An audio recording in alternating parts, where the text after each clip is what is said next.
I'm going to move along to Dr. Nick Mercer, who's an associate professor at the University of Prince Edward Island. He's in environmental studies and island studies as well, and Dr. Mercer has joined me for Open Line this morning. Good morning, sir. How are you? Oh, sorry, you know what? I got to press the right... Sorry, I've got to remember to press all the right buttons here, Dr. Mercer. How are you? Well, that's all good. Good, thank you. I was just saying I'm parked in Stephenville overlooking the Bay St. George here this morning, Paradise, so I couldn't be happier. Oh, I'm very envious of your vista. That is just a great thing to have in front of you. I want to ask you, you're looking for some participants to take part in a study that you're hoping to do this summer. And this is on the Port-au-Port Peninsula, right?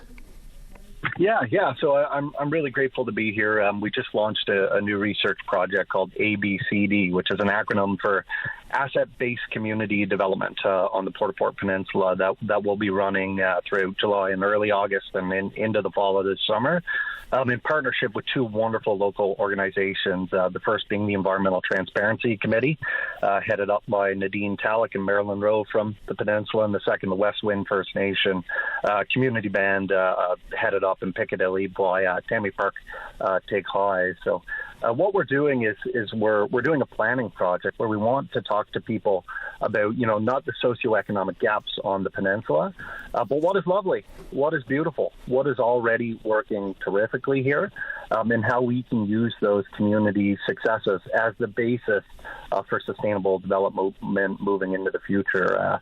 So we have a couple different things going on. We'll be doing a series of focus group discussions, starting off in Sheaves Cove on August 1st, and then a local photography portion of the study, which is open on an ongoing basis as well. So, trying to get the word out and recruit as many people as we can to tell us what is so terrific about this place.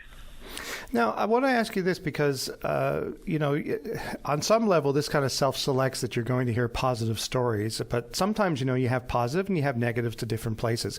How much will you find out by going through this process, about what the challenges are of the Port-au-Port Peninsula and maintaining a good life there? That's a really great question, and in full disclosure, this project is definitely a counterweight to some of the narratives that have been put out there by interests that often aren't from the Port-au-Port Peninsula themselves. So we talk about this large wind energy project. Let's talk about the elephant in the room. And, the way this project has been described is as an economic lifeline for the community, or a way to address unemployment, or a way to counter out migration. And really the focus to date has been on deficits. And that's been really disappointing to me, and it's been really disappointing to people who live in the communities, because what the literature tells us is that when you focus exclusively on deficits, it's disempowering. It erodes morale of locals. It splinters communities apart. It creates the opportunity for profiteering by outside companies. It's really a narrative that's written by someone else for somebody else's benefit. So what we want to do through asset-based community development is kind of flip the script, where locals themselves are talking about what is important to them, what is important to their communities, and how their values can guide sustainable development instead of the values of someone else. So we're quite excited about the focus on assets and strengths in this project. So how do you avoid, getting into circular knowledge? Hey, we're great. Why are we great? Well, because we're great. How do you take those assets that you're talking about and then, okay, great. Here's the starting point. Here's what we build on. Where do you start that? Yeah, that's a really good question. Yeah, certainly we don't want to get into that endless circular loop. But I guess the point of ABCD is not to just identify the assets and strengths of a region, but to understand them and then how we can build on them. So our little group, again, us at UPEI, the Environmental Transparency Committee, West Wind, we've been, really inspired by the work that's been led by the Shorefast Foundation on Fogo Island. This is the seminal example of asset-based community development, I think, in the nation, if not the world. And they did a similar process where they started off with, what are we good at?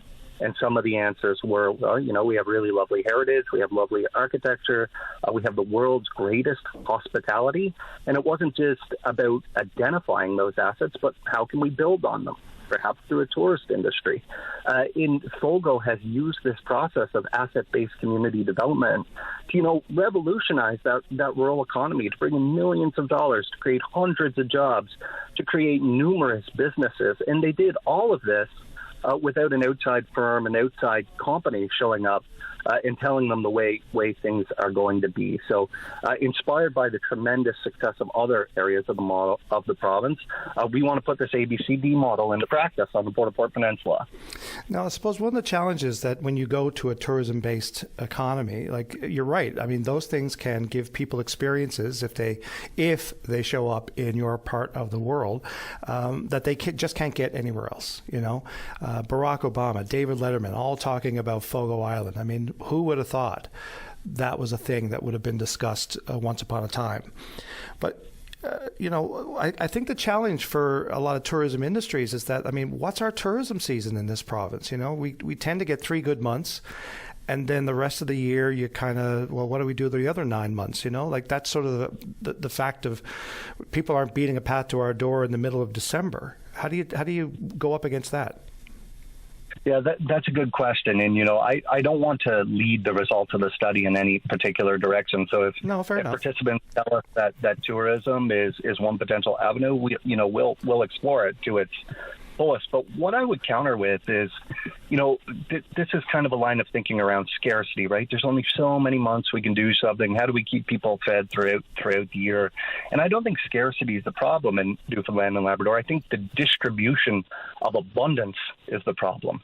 There's more than enough resources in this province. There's more than enough wealth. It's about how we choose to allocate that wealth to build healthy communities. I mean, if you look at some of the tax credits and the subsidies that are on offer for hydrogen developers, imagine the revolutionary rural economic development work we could do if we targeted billions for rural Newfoundland instead of billions for a single company. So I think the wealth is out there. It's a matter of how we choose to distribute it moving forward. So for this study that you're going to be doing this summer, the best way to get in touch with you, I gather, is through your email? Email is one option. Russell, we also have a Facebook page. It's just ABCD Port Peninsula. And if folks want to go there, we have a couple recruitment posters listed, and our contact information is included on the posters as well. All right, so ABCD Port Peninsula. Find it on Facebook. You can probably Google it as well. And if you want to participate in this, there's one session coming up on August 1st from 6 to 8 p.m. in Sheaves Cove, right? That's correct. The first of many to come. Excellent. Dr. Nick Mercer has joined me this morning here on the program, and he is an assistant professor with the University of Prince Edward Island, originally from Stephenville, I think. Is that correct? My father's actually from Trinity Bay area, but, I call the island home. Absolutely. Well, Dr. Mercer, thank you for joining us on the program today, and good luck with your study. You must come back and tell us about it some other time.